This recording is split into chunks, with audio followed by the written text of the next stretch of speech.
Well, hello, everyone. Good afternoon and welcome to Trail Talk. We've been having some lighthearted conversations around here, kind of getting ready for the show. So anyway, we really have kind of a fun show. This is, I did not add, this is only part one of this. We're going to start a series on our national parks in Exactly. Oklahoma. I did not even know Oklahoma had any national parks. I know we had lots of parks, and like the refuge and things like that. But as far as national parks, no. I know. I thought they were all state parks. Right. Turns out we have 6 locations in our state that are related, that are under the auspice of the National Park Service.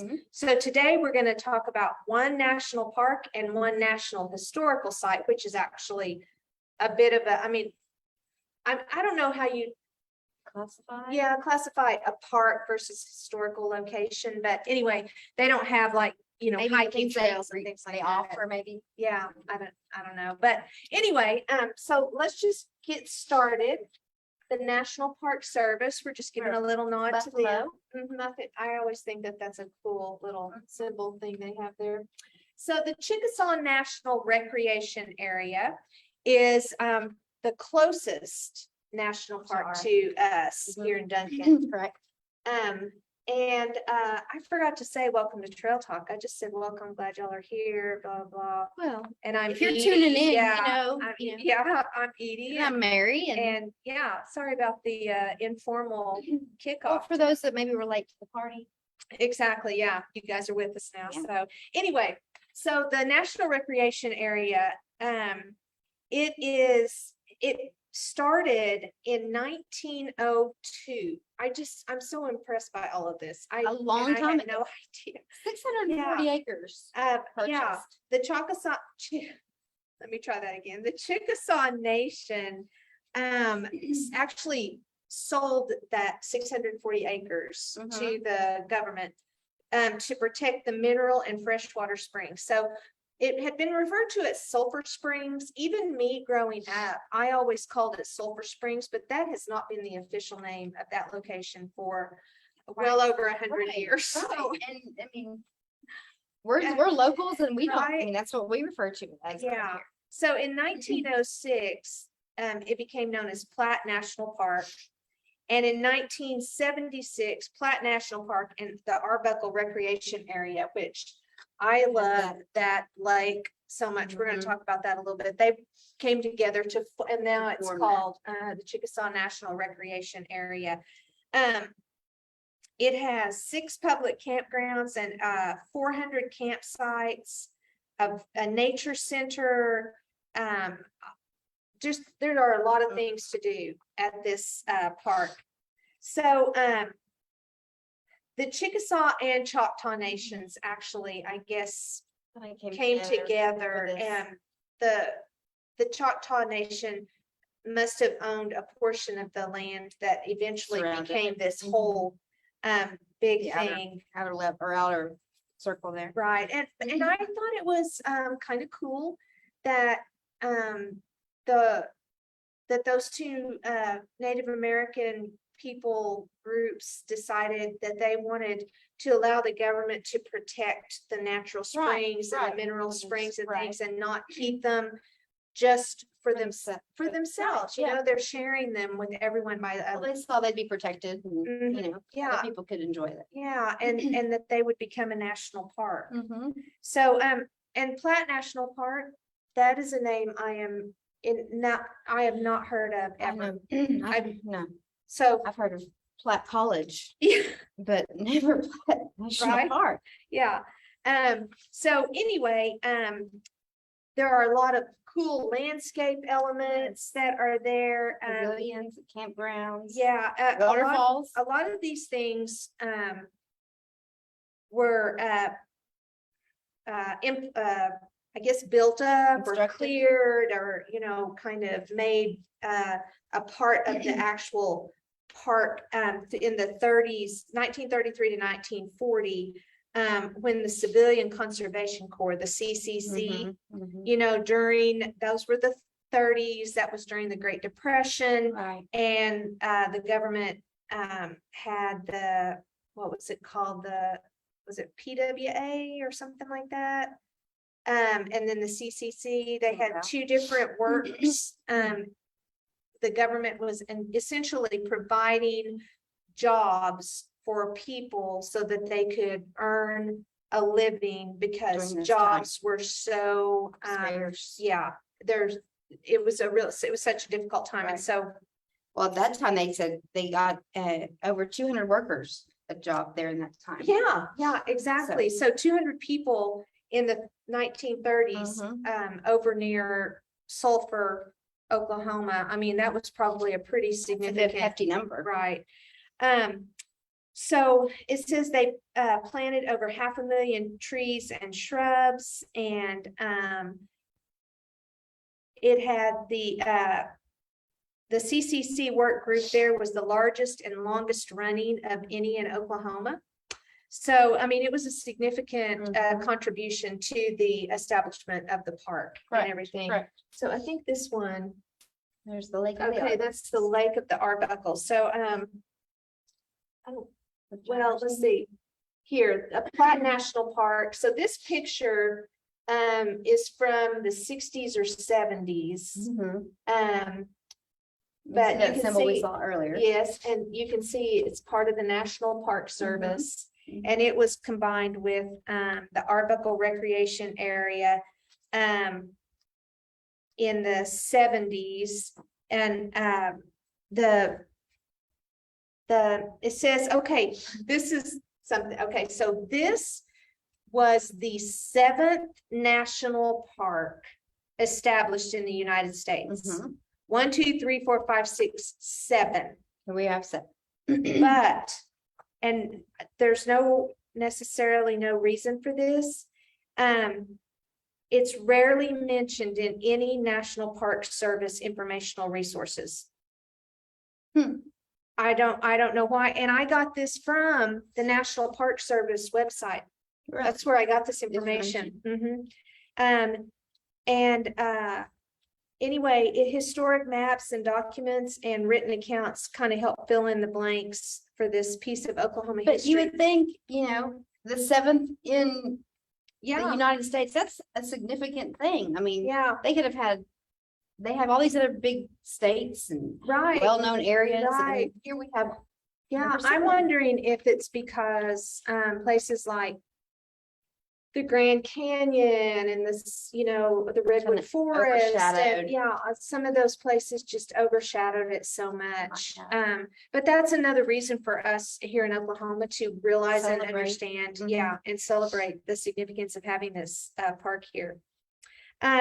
So we saw Arbuckle Lake, which so it was created in the 60s. Mhm. It's called the Lake of the Arbuckles. yes. I called it Arbuckle Lake. I call it Arbuckle. So years ago, my brother worked for the wildlife department, and he was a Creel clerk. I may have mentioned this before, CREEL. And his job was to go to different lakes on the weekends during the summer, during the time when there's a lot of people fishing. Fishing season. Yes, and he would have assignments to be at different parts of the lake at different times of day and talk to people who were catching fish.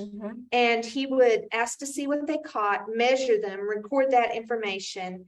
And this is how the wildlife department tracks the size and location of fish. I know, it's kind of interesting. Just by person. Yes.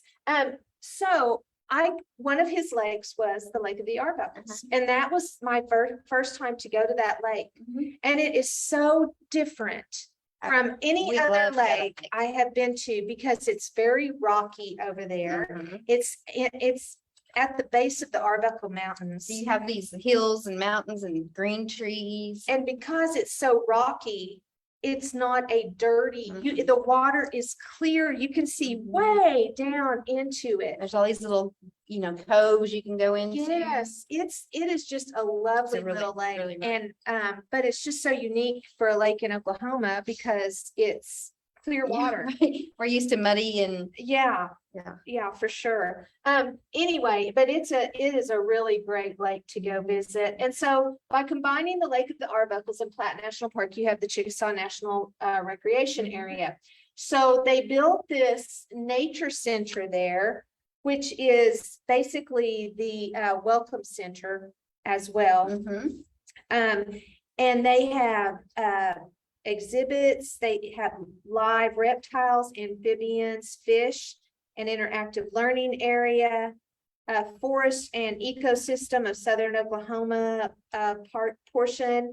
They have significant water resources of the Chickasaw National Recreation Area, geology, hydrology, diversity of wildlife and plants, and located in Sulphur, in that part of the state. Mhm. That is kind of the line. It's very close. I guess it's a little bit further east, but it's that area where the landscape changes Mm. and gets more hilly, a lot more trees, Green and a lot less- greener. Yeah, Mhm. and so it's definitely that place where Mhm. the Dividing line. yeah, and the landscape, You has feel like you're not in Oklahoma, really, anywhere, when you're used to living in this part of Oklahoma. exactly. So anyway, it's kind of cool as far as that goes. Plus, I remember when I was a Girl Scout, we took a trip over to the Springs, Mhm. and the city of Sulphur was named that because of the Yes, it's the sulfur sulfur. springs. And if you know what sulfur smells Mhm. like, that You smell rotten it. egg smell is very pronounced when you're in that Very park. much. But the water is warm, and Mhm. I don't know, it's a really cool thing. And It's kind another, of contradictory what you smell versus, the that's feel true. of this nice warm water. Yeah, but there are a lot of hiking trails and Mhm. things over It's there. really pretty.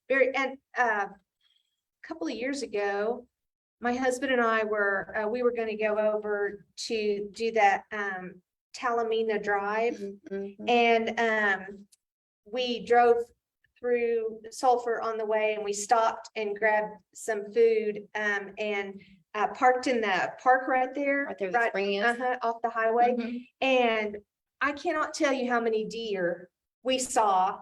So while we were Come right sitting in there. that parking lot, they were just coming up and walking in there. And I was just like, holy cow. Anyway, wildlife galore over there. Mhm. They talk about the nature center and how on the weekends, is in the summer especially, the parking lot gets so full, they will not allow you to make your own parking space. You either park in a parking space or you have to go somewhere else And and then walk walk your way maybe in. a mile and a half to get to the center. Center. Yeah, so that's just kind of something you need to Be prepared be for. prepared for, yeah.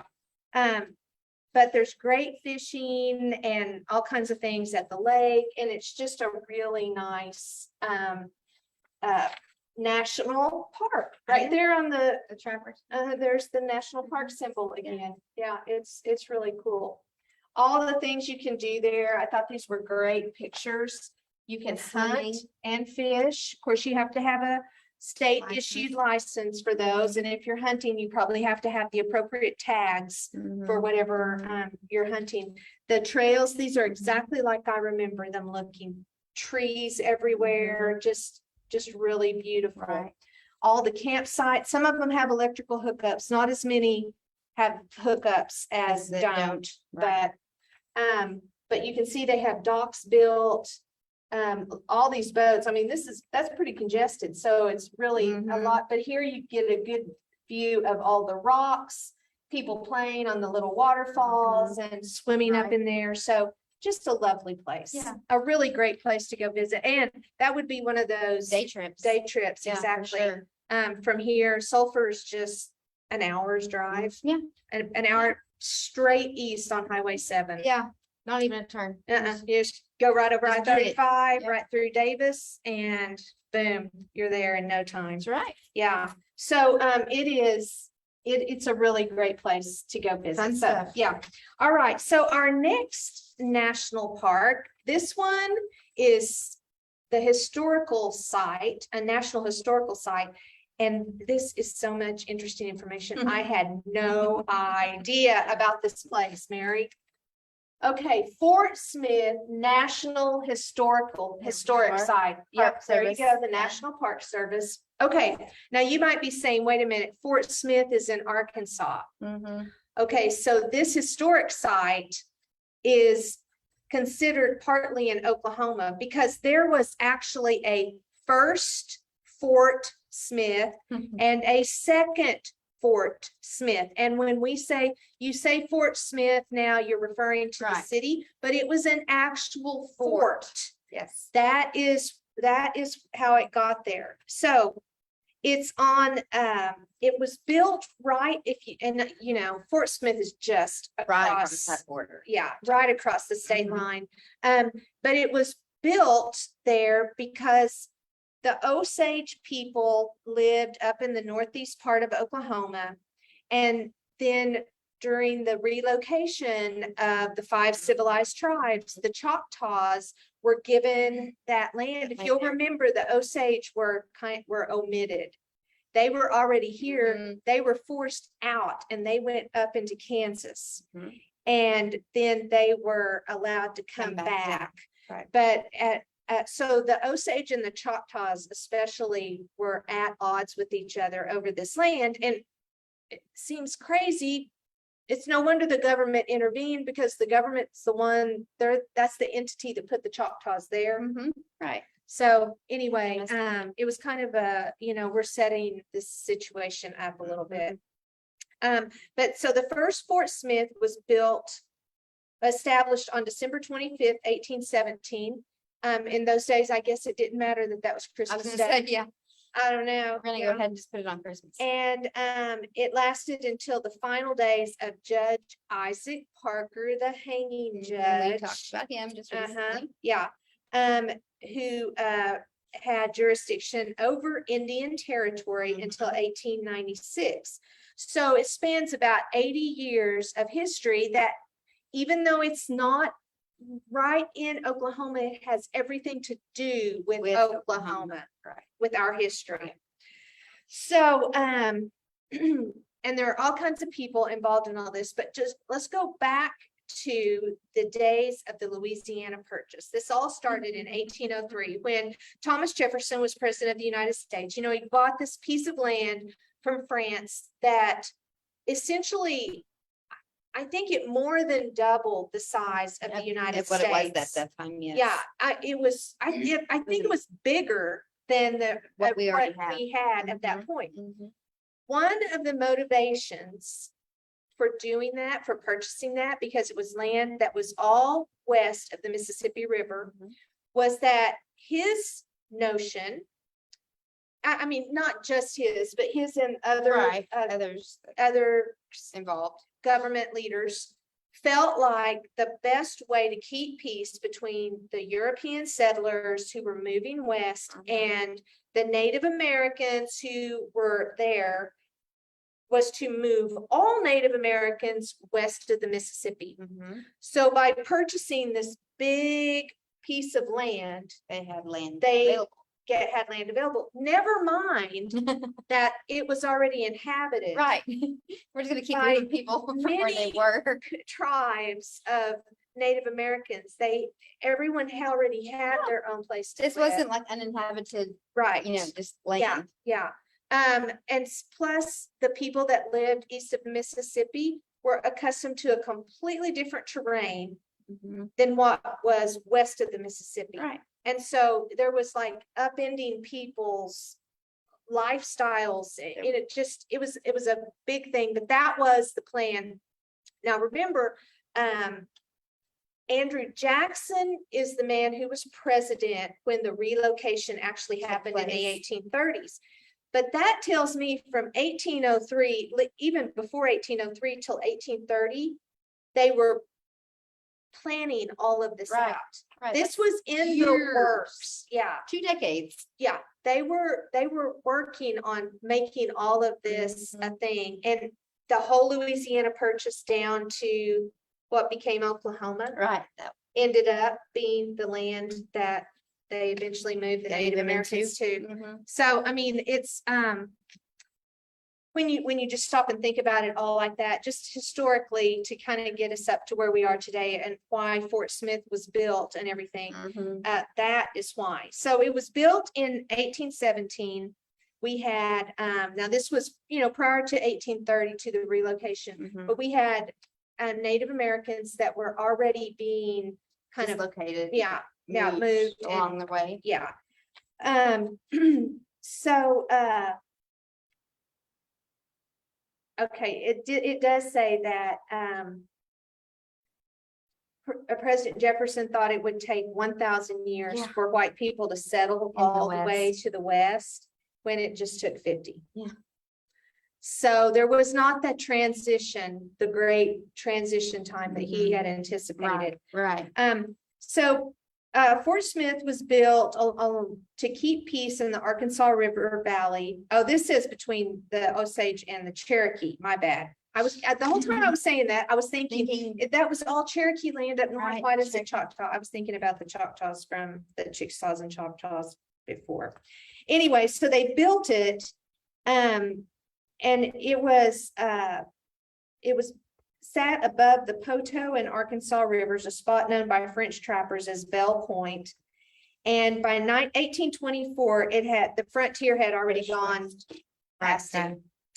And so it really wasn't ever used for much. So then it was just left abandoned. Yeah, basically it was abandoned. The Army returned in 1833 and 34 to work with the Indian Department agents, because this is when the relocation is happening. Right. And soldiers arrested those who entered Indian territory to sell whiskey or to take advantage of the Choctaw, which I believe was Ponce de Leon was the explorer. He kept wanting to get in where the Choctaws were, and they were fierce fighters, and he never could get across, and he died in Arkansas because he never could get across and get into the land. Yeah. But anyway, the original fort just basically fell apart. I've got some oops. So here is a picture of the first Fort Smith.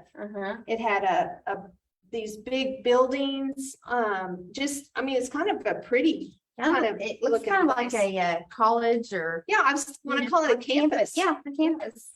It's really nice. Buildings, It has a nice wall. I mean, Arkansas, that part of the state is green and lush. It's really pretty. But then this is where you can go visit now. You can actually see this is the foundation here. They have kind of a walking trail. Buildings once were. Yeah, there are some of the foundations for the first Fort Smith, and you can see the rivers here. So anyway, it was kind of a really pretty place. Right. Set on beautiful landscape there. Yeah. So then second Fort Smith, after the first Fort Smith just rotted basically and fell apart, they built the second Fort Smith. Okay, I didn't put that picture up yet. In 1838, due to an unfounded fear of Indian attack. But with the 46 and 48 U.S.-Mexican War and the 49 Gold Rush, people really were like moving west rapidly. Yeah, very. I mean, nothing cuts Gold rush. A slow migration west like a gold rush. Right. You tend to walk a little faster and get there a little faster when there's money and gold involved. Yeah, and so I mean, when you study, how they Settlements. the forts, think about Dances with Wolves. There were so many forts built out to the west, right? And this was probably one of the farthest east, right? Yeah. So there wasn't a need for it. Yeah, it wasn't inhabited or anything. Yeah. So the Arkansas River had steamboats that would take supplies, and so they really thought during the Civil War that the second Fort Smith was going to be a major player, right? Because it was right there on the river where they built a wall around it that would withstand cannon fire, cannonballs and all this stuff. Mhm. And then it was really all unnecessary. Right. It turned out it wasn't any kind of a Didn't have to player. put all that kind of work into it. Yeah. Yeah. So in 1861, Gotta go. okay, Okay, guys, I gotta run. Gotta get my Mary's- daughter to an appointment. Mary's got to I'll fly. see you guys next week. Edie. All you tomorrow. right. Bye, See you guys. later. In 1861, the Army abandoned the fort to Arkansas state troops. And then 2 years later, the Confederates abandoned the fort to Union troops who occupied it for the rest of the war. So, I mean, it was just not really anything much, but except to say, let me see, here we go. I'll leave this picture up right now. So, it was essential to have military personnel at this fort, though, during the Civil War, because two things. One was that the Native American tribes, and we've talked about this before, were very divided. Some fought for the South because they had the Creek, the Choctaw, the Cherokee. They brought slaves with them when they relocated from the South. They brought their slaves with them to Indian Territory. They wanted to keep that lifestyle, so they believed that they should fight for the Confederacy. The other side wanted to be a part of the United States, and so they did not want to disagree with the Union Army, and so they chose to fight for the Union. It was as terrible and divided as it was further east. It was equally divided right here in Indian Territory. The state of Arkansas was very divided as well. And so the fort is kind of right there in the middle, having to try to keep peace, and like I said, they turned over to Arkansas, which turned out to be the Confederate troops had it for a while. They turned it over to the Union troops. It was not a place of significant battles, but it was still a useful fort during those days. In 1865, after the Union forces returned, local African Americans were recruited into the United States colored troops. And after the war, African Americans had their freedom, but the American Indians did not have their freedom. It did not matter which side they fought for. The American Indian was still forced to stay within the confines of Indian Territory. So they continued to use the Fort Smith as a place to establish relations with the Indians after the war. 15 Indian nations met with the U.S. government there. They were told their rights had been forfeited after the Civil War. Their slaves had to be free. Their property would be confiscated. Nothing was really resolved there. The tribe simply pledged their allegiance to the United States and freed their slaves. That was really their ultimate goal. They really just wanted to be United States citizens at this point. And then they started signing individual treaties, which this was in the 1860s. You can see the writing on the wall. This is leading to allotment and turning land over to the government for the land runs, and then there you have the rest of the history of that. So then, oops, I went the wrong way.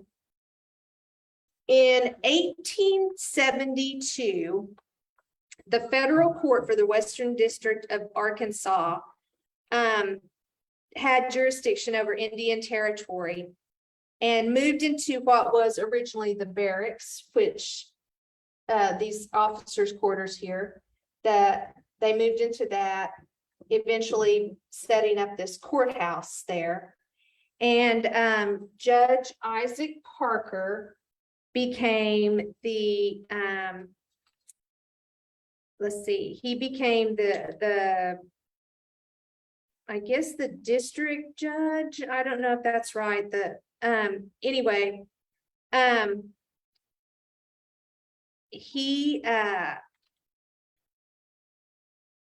was responsible for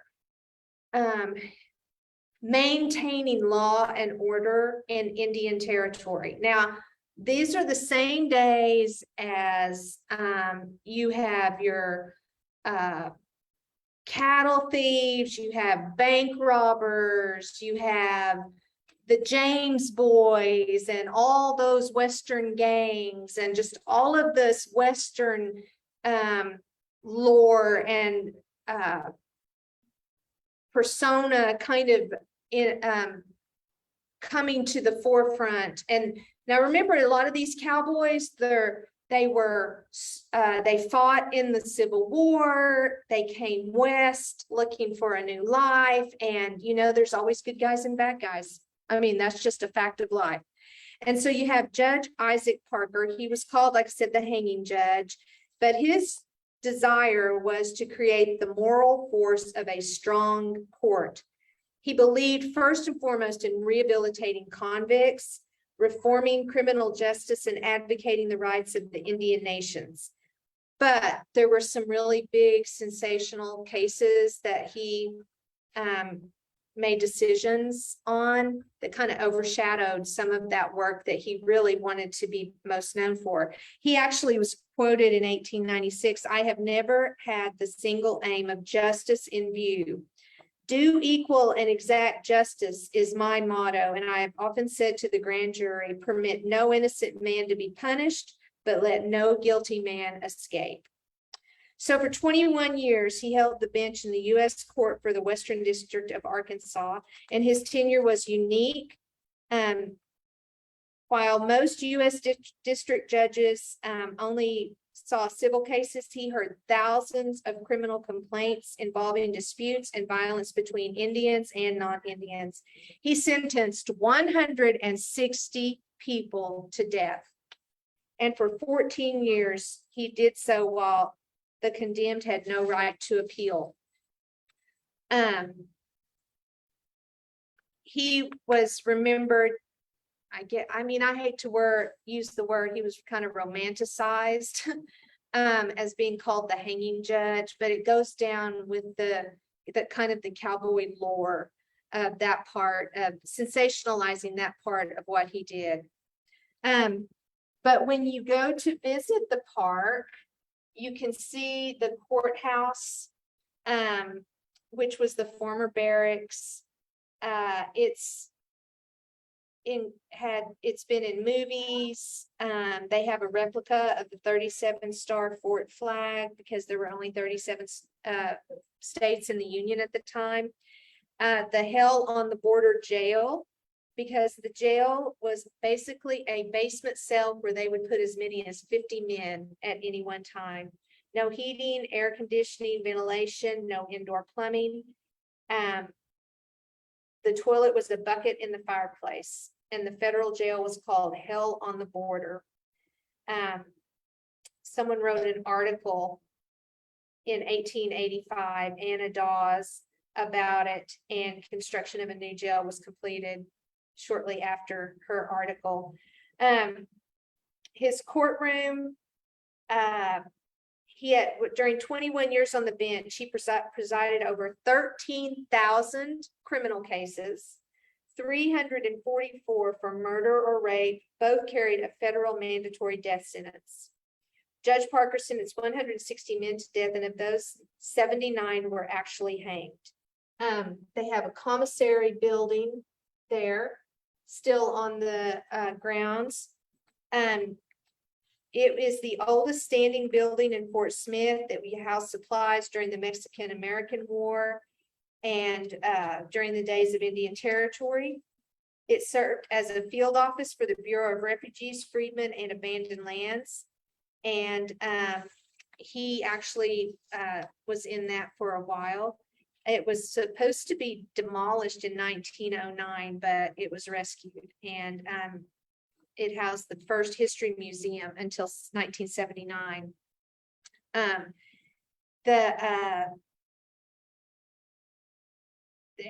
there are points where you can see, like I showed you, the foundation of the first Fort Smith.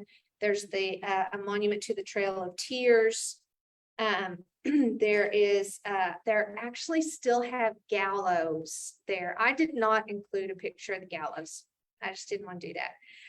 But they still have gallows there, and the picture even had ropes still on it. It was kind of weird, kind of freaked me out a little bit. But anyway, we know that Judge Parker was not a judge who hung people based on race, but whether or not they were guilty of a crime.